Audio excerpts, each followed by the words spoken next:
চাঁদ চাঁদ কিন্তু আকাশে আমরা দেখতে পাই। কি গো মা, চাঁদ দেখেছেন? দেখতে খুব সুন্দর, তাই না? দেখতে খুব রূপবান। কিন্তু মাগো, রূপ থাকলেও তো হয় না, গুণটাও থাকা চাই, তাই না? শুধু রূপ থাকলে হবে না, গুণটাও চাই। আকাশের চাঁদ যার রূপ ছিল, দেখতে সুন্দর ছিল, কিন্তু যেমন চাঁদের মতো চকচক করতো, তার ভেতরটা ততটাই কালো। কেন? এই চাঁদ দেখতে সুন্দর হতে পারে, জগৎকে আলো দিতে পারে, কিন্তু চাঁদ তার জীবনে একটা পাপ করেছিল। চাঁদের জীবনে একটা কলঙ্ক আছে, দেখেছেন নিশ্চয়, যে চাঁদের গায়ে কালো দাগ আছে, তাই না? ওটা চাঁদের কলঙ্ক। আমরা বলি না, আরে চাঁদেরও তো কলঙ্ক আছে। তাহলে চাঁদের কলঙ্কটা কোথায়? চাঁদ কি এমন করেছিল যার জন্য তার গায়ে দাগ লেগে গেল? কি করেছিল জানেন? আমাদের এই হিন্দুদের শাস্ত্রে যতগুলো দেবতা আছে, সেই দেবতাদের গুরু হচ্ছে গুরু বৃহস্পতি। একটু লক্ষ্য করে শুনবেন, কেমন, এগুলো জানতে হবে। তো ওই গুরু বৃহস্পতি দেবতাদের গুরু, ওই জন্য আমরা বৃহস্পতিবারকে গুরুবার বলি। সপ্তাহে বৃহস্পতিবার আমরা অনেকে নিরামিষ খাই, সপ্তাহে একদিন বৃহস্পতিবার মানে গুরুর বার। তো দেবতাদের গুরু বৃহস্পতি, আর সেই বৃহস্পতি স্ত্রীর নাম হলো তারা। অর্থাৎ চাঁদের গুরু বৃহস্পতি আর গুরুদেবের স্ত্রী তারা। চাঁদ কি করেছে বাবা, নিজের ঘরে 27টা স্ত্রী থাকতে। চাঁদের কতগুলো স্ত্রী? 27টা স্ত্রী ছিল। দক্ষ রাজার 28টি কন্যা। মা দুর্গার পিতার নাম ছিল দক্ষ রাজা। 28টি কন্যা, 28টি মেয়ে। তার মধ্যে 27টা মেয়ের বিয়ে হলো চাঁদের সঙ্গে, আর একটা সব থেকে ছোট সতী, তার বিয়ে হলো, তাও তো মনের মতো জামাই হয় নাই, শ্মশানে মশানে ঘুরে থাকে। ও মা, আচ্ছা এরকম জামাই কেউ চাইবে? সবাই চায় আমার মেয়ের জামাই যেন দেখতে খুব সুন্দর হয়, তাই না? তাই তো, সবাই ভালো বর চায় বা মেয়ের জামাই ভালো চায়। তাহলে দক্ষ রাজার জামাই পছন্দ নয়, শ্মশানে ঘুরে বেড়ায়, ছাই বর্ষ মাখে, ভালো ড্রেস নেই, ভালো পোশাক নেই, বাকছাল পরে থাকে, তাই না? গোটা গায়ে ছাই মেখে থাকে, গলায় মোটা মোটা হাড় পরবে কি না, তারই পরিবর্তে একটা সাপ রয়েছে গলায় জড়িয়ে। হ্যাঁ, এ আবার কেমন জামাই? কাছে গেলেও ভয় লাগবে, তাই না? তাহলে জামাই পছন্দ হলো না। আর আরেকটা জামাই খুব পছন্দের, চাঁদ, মানে দেখতে রূপসী বা দেখতে রূপবান। যে এখন ওই রূপবান বলে রূপ দেখে 27টা মেয়েকে বিয়ে দিয়েছিল। চাঁদের 27টা স্ত্রী থাকতেও চাঁদ কি করেছে না, নিজের গুরুদেবের স্ত্রী তারার প্রতি আকৃষ্ট হয়েছে। মানে গুরু মায়ের প্রতি লোভ জেগেছে, গুরু মাকে দেখে তার মনের মধ্যে কামনা বাসনা জেগেছে। ঘোর অপরাধ। কেন? আমরা গুরুকে গুরু বাবা বলি, কি গো মা, তাই না? আমরা বলি গুরু বাবা। তাহলে গুরু মানে যদি বাবা হয়, গুরুদেবের স্ত্রী কে হবে? গুরু মা। এত বড় আস্পর্ধা, এত বড় সাহস যে নিজের গুরু মাকে পাওয়ার জন্য চাঁদের লোভ জেগেছে। কি করেছে? মনে মনে ভাবছে এমনি এমনি তো পাবো না, এই গুরু মাকে পেতে গেলে ভালো করে বশীকরণ করতে হবে। বশীকরণ জানেন তো? এখন তো ওই বশ করা খুব প্রভাব উঠেছে কলিযুগে, জল পড়া তেল পড়া দিয়ে, তাই না? এমনভাবে বশ করে দেন যেন আমার আঙুলে ওঠে আর বসে, ওঠে আর বসে, তাই না? আর সত্যি এমনটা হচ্ছে। এমন জল পড়া আছে যে আপনি যাকে চাইবেন আপনার আঙুলে উঠবে আর বসবে, উঠবে আর বসবে। মোহিনী শক্তি দিয়ে গুরুমাকে বশীকরণ করে গুরুমাকে কাছে টেনে নিয়ে এসেছে। চাঁদ যায়নি, গুরুমা এসেছে চাঁদের কাছে। মানে কিরকম বশ করেছে বুঝতে পারছেন? গুরুমা যখন চাঁদের কাছে এসে দাঁড়িয়েছে, এবার যেই না গুরু মায়ের কাছে যাবে, হঠাৎ এ কথাটা ধ্যানে জানতে পারলেন গুরু বৃহস্পতি। সঙ্গে সঙ্গে ধ্যানে জানতে পেরে সঙ্গে সঙ্গে চিৎকার করে বলে উঠলেন, চন্দ্র, এত বড় আস্পর্ধা, তুমি কিনা আমার শিষ্য, আমি কিনা তোমার গুরুদেব। শিষ্য মানে সন্তান, আর গুরু মানে বাবার সমান।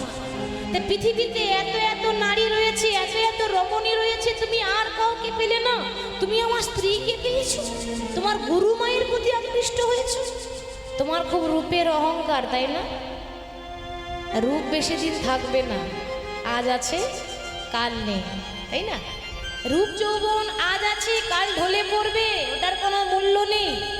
আমি তোমার গুরুদেব হয়ে তোমাকে অভিশাপ করলাম যে রূপের অহংকার তুমি দেখিয়ে এমন কাজ করলে ওই 16 কলা চাঁদ যেন 16 দিনের মধ্যে ক্ষয় হয়ে যায়। 16 দিনে 16 কলা চাঁদ ক্ষয় হয়ে যাবে। গুরুদেবের অভিশাপ লাগবে, কিচ্ছু করার নেই। সূর্য কোন দিকে ওঠে প্রত্যেক দিন? পূর্ব দিকে। যা দিনকাল আসছে এবার পশ্চিম দিকে উঠলেও উঠতে পারে, তাই না?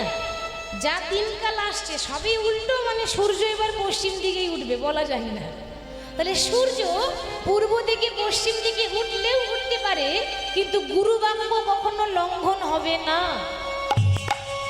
কারণ গুরু যদি একবার অভিশাপ দিয়ে দেয় লাগবে। গুরু অভিশাপ লেগে গেল, আস্তে আস্তে আস্তে আস্তে আস্তে আস্তে চাঁদ ক্ষয় হচ্ছে। 16 দিনে ক্ষয় হয়ে যাবে বলেছিল, 15 দিনে 15 ভাগ চাঁদ শেষ, আর 1 কলা রয়েছে, আর মাত্র 1 কলা চাঁদ। চাঁদের স্ত্রীরা মনে মনে ভাবছে, আচ্ছা স্বামী ভুল পথে হেঁটেছে, তাই বলে কি আমরাও ভুল করব? আমরা সত্যি সত্যি নারী, আনারী তো নয়। যে সত্যি সত্যি নারী হয় সে স্বামীকে ওপরে উঠিয়ে দেয়। ওপরে মানে ওই ওপরে নয়, আবার বুঝতেও তো ভুল হতে পারে। ওপরে উঠিয়ে দেয় মানে স্বামীর উন্নতি করে দেয়।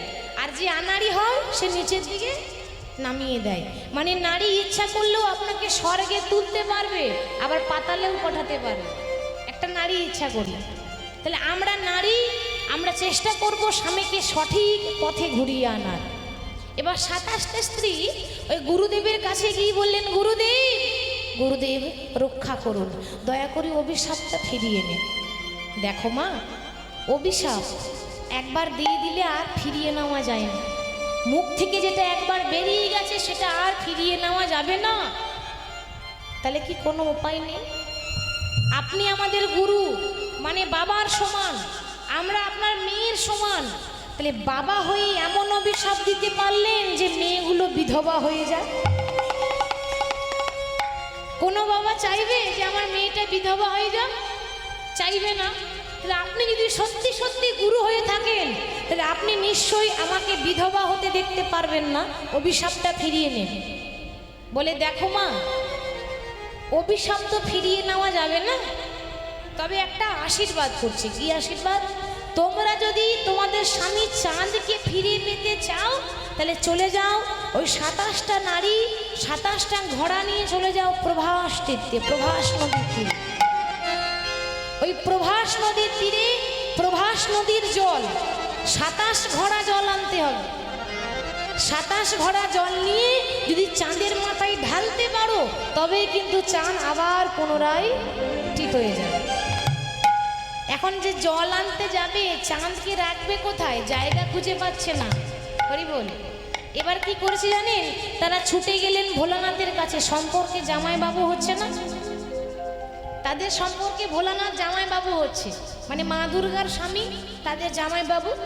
ছুটতে ছুটতে গিয়ে যখন সব বৃত্তান্ত খুলে বলেছে, ভোলানাথ বলছে, চিন্তা করো না, তোমাদের স্বামী চাঁদকে আমাকে দাও, আমি সুরক্ষায় রাখবো। এবার ওই চাঁদকে নিয়ে ভোলানাথ কোথায় রাখলেন? হ্যাঁ, শিবের মস্তকে বা কপালে। শিবের কপালে একটা চাঁদ আছে না, ওই জন্য বলা হয় চন্দ্রচূড় বা চন্দ্রশেখর। তাহলে আজকে শিবের কপালে চাঁদ রইল, তোমরা ঘুরে এসো, আমি চাঁদকে যত্ন করে রেখে দিলাম। এবার 27টা স্ত্রী যখন জল আনতে গেছে, জল নিয়ে যখন ফিরে এসেছে, জল ঢালবে কোথায়? কার মাথায় ঢালতে বলেছিল? চাঁদের মাথায় বলেছিল। আর চাঁদটা আছে কোথায়? হ্যাঁ, ওই চাঁদের মাথায় ঢাললেই বাবা শিবের মাথায় গিয়ে জল পড়বে, তাই না? তাহলে দেখুন, শিবের মাথায় জল ঢালে কেন? কেন জল ঢালে? কি গো, তোমরা ঢেলেছ? কি জন্য ঢেলেছ? কেন ঢেলেছো গো?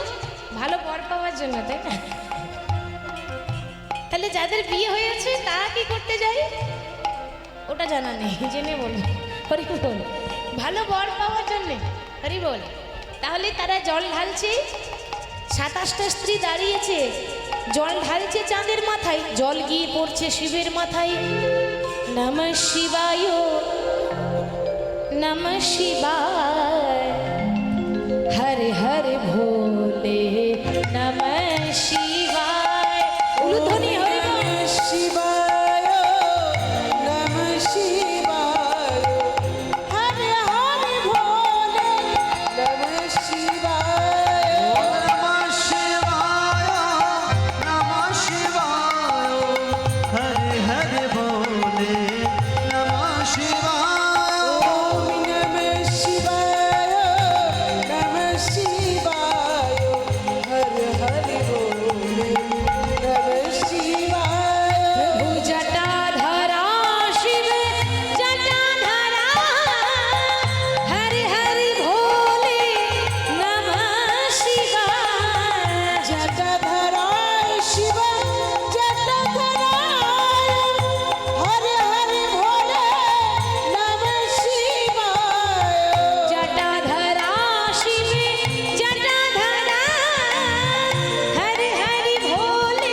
ঠান্ডা হয়ে গেছে, একেবারে সন্তুষ্ট। বাবার মাথায় জল ঢাললেই বাবা সন্তুষ্ট হয়ে যায়। বলো তোমরা কি চাও? না আমাদের স্বামী চাঁদকে ফিরিয়ে দাও। ঠিক আছে, আজ থেকে আকাশে চাঁদ উঠবে, কিন্তু 16 কলা চাঁদ উঠবে না, আজ থেকে আকাশে 15 কলা চাঁদ উঠবে। আর 1 কলা চাঁদ আমার মস্তকে রইল।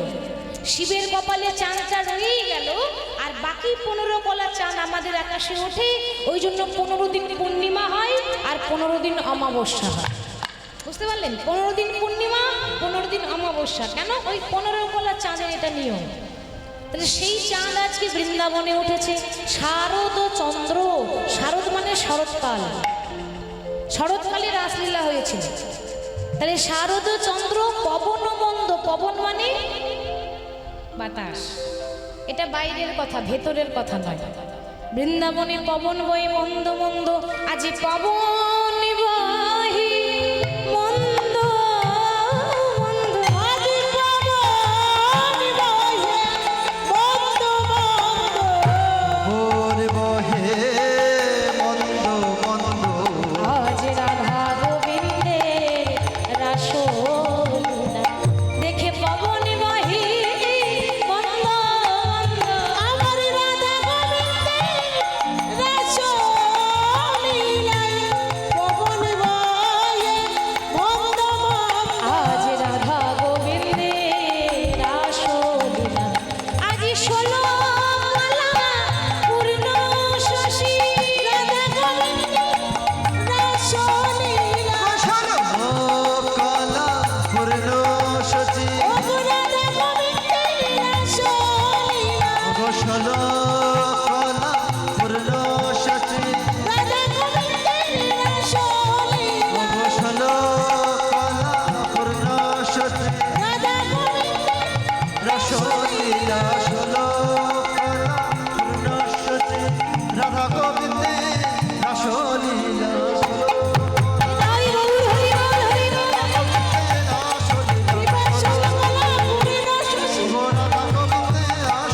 আমার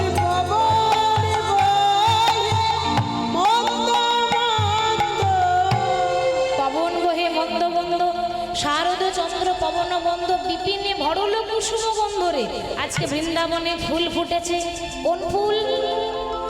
হরে কৃষ্ণ। এই রজনীগন্ধা ফুল নয় কিন্তু। একটা কথা মনে রাখবেন, এই রজনীগন্ধা ফুলে কখনো কৃষ্ণ পূজা হয় না। হরিবাসও সাজানো হয়, মালা তৈরি হয় কীর্তনিয়াদের পড়ানোর জন্য, শুভ কাজে লাগে, বিবাহ বাসও সাজানো হয়। কিন্তু কোনো দিনও আপনি দেখতে পাবেন না যে মন্দিরে পূজারী রজনীগন্ধা দিয়ে পুজো করছে। এই ফুলে পুজো হয় না। কেন? এটা সেন্ট আছে, দেখতে ভালো, কিন্তু কাজে লাগবে না। আসলে যেগুলো সেন্ট নেই, যেগুলো দেখতে ভালো নয়, ওই ফুলগুলোই গোবিন্দ সেবায় লাগে। তাহলে বৃন্দাবনে ফুল ফুটেছে। কোন ফুল? রজনীগন্ধা ফুল নয়, মল্লিকা মালতী। আজ ফুল্ল মল্লিকা মালতী জ্যোতি, ফুল্ল মল্লিকা মালতী জ্যোতি, ফুল্ল মল্লিকা মালতী জ্যোতি, কিবা ফুল্ল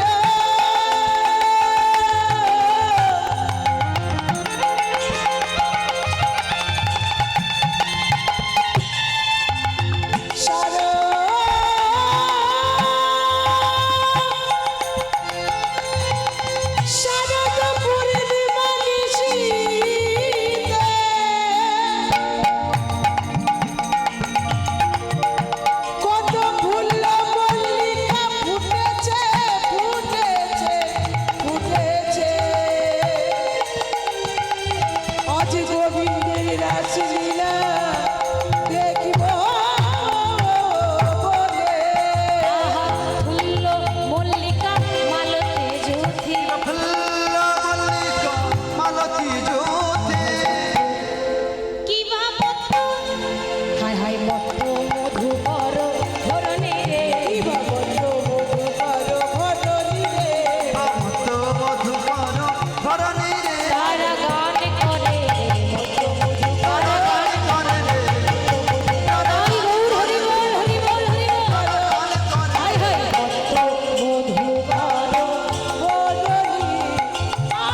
আজ মাতালে ভোমরা গান করেছে, আজ মাতাল ভ্রমরা গান করে রে, ও মাতাল ভোমরা গান করে রে, আজ গুন গুন গুন গুন গুন গুন গুন গুন স্বরে মাতালে ভোমরা গান করেছে।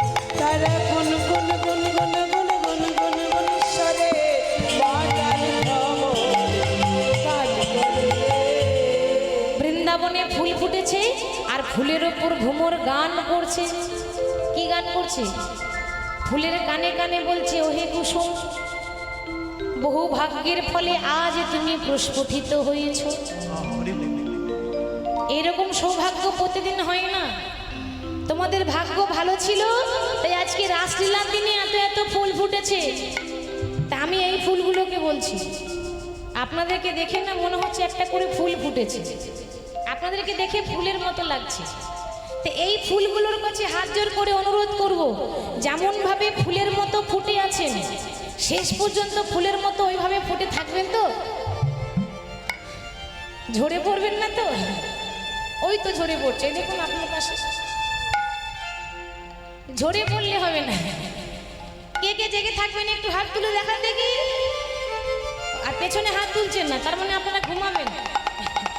ঘুমাবেন না তো? লজ্জা করলে হবে না, লজ্জা ঘৃণা ভয় দিন থাকতে নয়। এদিকে কে কে জেগে থাকবেন? আপনারা আগে থাকবেন, তাই না? হাত তুলুন তাহলে। রাধা রানী কি জয়, রাধা রানী কি, বৃন্দাবন ধাম কি, সকল ভক্ত বৃন্দ কি। আজকে রাতে করতালি দিতে হবে। আজকে রাতে ঘুমে ছুটি, চোখের পাতা খুলে রাখবো, কৃষ্ণ বলে বাহু তুলে আনন্দতে মোরা মাতিব। আজকে রাতে ঘুমের ছুটি, চোখের পাতা খুলে রাখবো, কৃষ্ণ বলে বাহু তুলে আনন্দে মোরা নাচবো। আজকে সারা ঘুমের ছুটি, চোখের পাতা খুলে রাখবো, হাত তুলে হাত তুলে। কৃষ্ণ বলে বাহু তুলে আনন্দেতে মোরা নাচিব।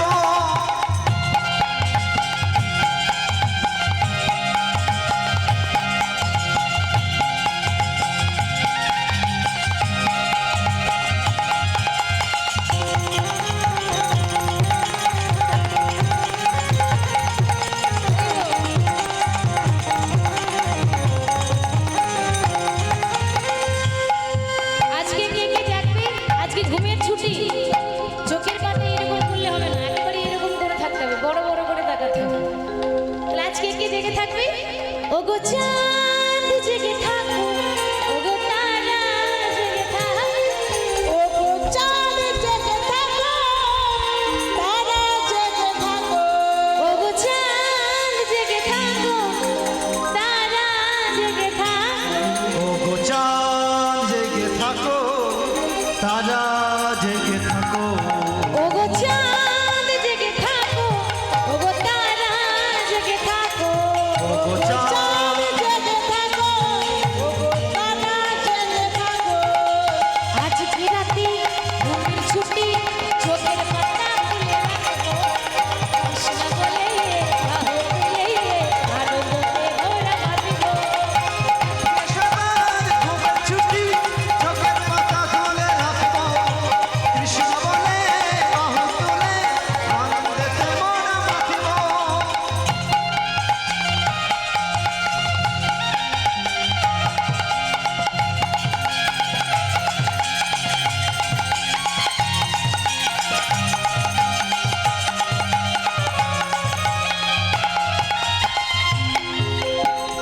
আজকে চাঁদ জেগে থাকবে, আকাশের তারাগুলো জেগে থাকবে।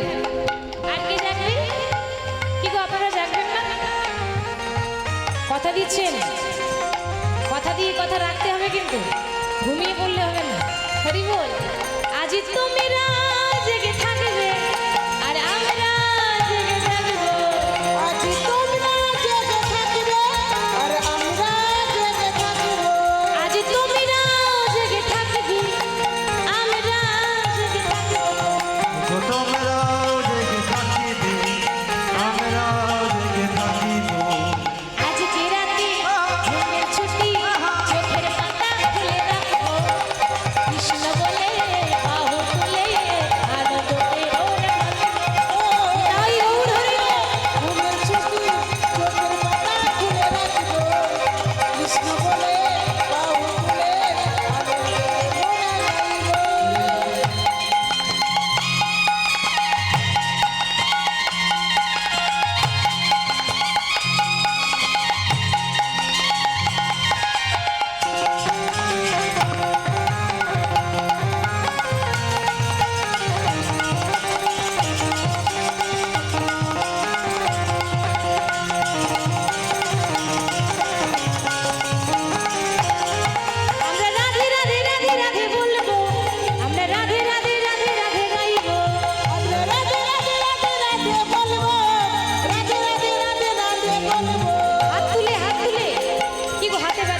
রাধে রাধে রাধে রাধে বলবো, রাধে রাধে রাধে রাধে বলবো। আজকে সবাই ভ্রমণ ছুটি চোখের পাতা খুলে রাখবো কৃষ্ণ বলে গান তুলে আনন্দে ওরে মাতিব আজ তোরে ঘুমের ছুটি, চোখের পাতা খুলে রাখবো। কৃষ্ণ বলে বাহুলে আনন্দে মোরা গাইবো। আজকে রাতে ঘুমের ছুটি চোখের পাতা খুলে রাখবো কৃষ্ণ বলে বাহু তুলে আনন্দে মোরে মাতিব আজকে সবার ঘুমের ছুটি চোখের পাতা খুলে রাখবো কৃষ্ণ বলে বাহু তোলে আনন্দেতে মোরা মাতিব আমরা কৃষ্ণ বলে বাহু তুলে আনন্দতে মোরে মাতিব কৃষ্ণ বলে বাহু তুলে আনন্দেতে মোরা তাই গৌর হরি তাহলে যারা ভ্রমর তারা ফুলের কানে কানে গুনগুন করে গান করছে বৃন্দাবনে আজকে ভ্রমর এসেছে কিন্তু এক রকমের ভ্রমণ নয় এক রকমের ভ্রমণ নয় এই যে সবাই বসে আছেন সবারই তো মনের ভাব এক থাকে না যখন কীর্তন আসর চলে তো এত এত ভক্ত থাকে কেউ মনে মনে ভাবে দুটো পদাবলী হলে ভালো হতো কেউ বলে আরে পদাবলী অনেক শুনেছি একটু ব্যাখ্যা হলে ভালো হয় কেউ বলে আরে একটু ভজন করলে বেশি ভালো হয় তাই না আবার অনেকে মনে মনে ভাবছে একটু নাচতেও পারছে না একটু নাচলে বেশি ভালো হতো না এরকম মনে হয় সবারই তো সমান মন নেই তাহলে বৃন্দাবনে ফুল ফুটেছে ভ্রমরও এসেছে এক রকমের ভ্রমর নয় কিছু কিছু ভ্রমর ও মায়েরা যেখানে ফুল ফুটে সেখানে ভ্রমর আসে তাই না যেখানে ফুল ফুটবে পেছন পেছন ভ্রমর চলে আসে ফুল ফুটেছে ভ্রমর এসেছে কিন্তু কিছু কিছু ভ্রমর মনে মনে ভাবছে আমরা যেমন প্রতিদিন মধু খাই আজকেও মধু পান করে নেশায় ডুবে যাবে আর কিছু কিছু ভ্রমর মনে মনে ভাবছে আরে দূর মধু তো প্রতিদিনই খাই একদিন নাই বা খেলাম একদিন না খেলে ক্ষতি আছে আমরা প্রতিদিন মধু খাই আজ আমরা মধু খাবো না আজকে আমরা মধু জমা করে রাখবো শেষে যখন রাধা গোবিন্দের নৃত্য হবে আমরা সেই জমানো মধু রাধা গোবিন্দের চরণে ঢেলে দেব তাই সেই ভ্রমর ফুলের কানে কানে বলছে ওই কুসুম বহু ভাগ্যের ফলে ফুটেছো তোমরা দেখো যেন ঝরে পড়ো না হরি বল আর এদিকে ভগবান কৃষ্ণ রাত্রটি ভালো করে দর্শন করছেন আজ কৃষ্ণ এলো বৃন্দাবনে আমার কৃষ্ণ এলো বৃন্দাবনে। আজ কৃষ্ণ এলো বৃন্দাবনে ওরে কৃষ্ণ এলো বৃন্দাবনে তোরা দেখে যা দেখে যা দেখে যা দু নয়নে আমার কৃষ্ণ এলো বৃন্দাবনে তোরা দেখে যা দেখে যা দেখে যা নয়নে আমার কৃষ্ণ এলো বৃন্দাবনে। দেখে যা দেখে যা দেখে যা দু নয়নে আমার কৃষ্ণ এলো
এসে রাত্রটি ভালো করে দর্শন করছেন। কোন রাত্রি? বৃন্দাবনের ব্রজগোপীরা 1 মাস, কার্তিক মাসে 1 মাস ধরে রাত জেগে মা কাত্যায়নী ব্রত করেছিল। কাত্যায়নী মানে দেবী দুর্গার আরাধনা করেছিল। দুর্গার আরেক নাম দেবী কাত্যায়নী। 1 মাস ধরে